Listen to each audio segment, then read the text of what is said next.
traveling from Sydney Airport, you have a couple of options, and I think it depends on how far from the airport you're staying and how far your accommodation is from the closest train station. I would say if you were staying 20 kilometers or so from the airport, take a cab, unless your accommodation is right on a train station.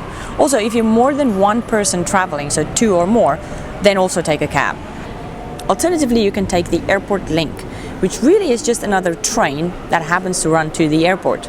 It looks like and runs pretty much on the same system as all the other trains in Sydney. Most of the trains in and around Sydney run until around midnight.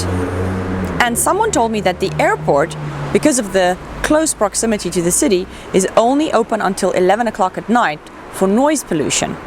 So it doesn't seem to be a 24-hour airport. When you get in, just follow the train signs in the airport to the train terminal.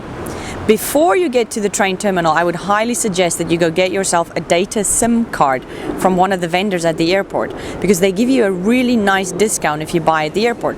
For example, when I went there, I ended up getting a $50 package for only $20 or $30. And that included a SIM card with some talk time, as well as a data package of 4 gigabytes. The second thing, when you get to the train gates, there will be a ticketing vending machine as well as a ticketing clerk.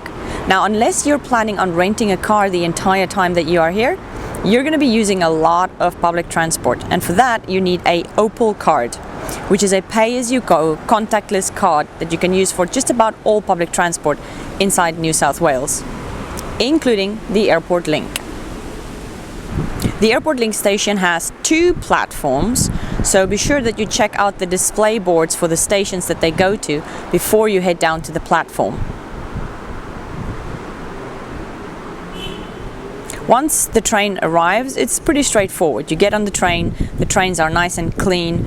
There'll be some display boards inside the train and also some voice announcements to tell you what the next station is. Remember, when you get onto the train or through the gate, you need to tap your Opal card, the gates will open. And then when you get off the train, regardless of whether there's a gate or not, you need to tap your card again so that it can deduct the fee from your Opal card. Otherwise, it'll just stay open. I travel quite a lot compared to most people, and I have to say I find the train system in Sydney quite complicated. So if you get a little bit lost or you miss your station, don't freak out, it's not a big deal.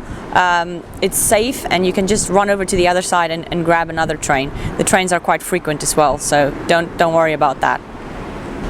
So the reason why I'm telling you to take a taxi from the airport, besides the financial implications, is, for example, the place that I stayed had a really small little train station, which was 1.3 kilometers away from where I actually stayed.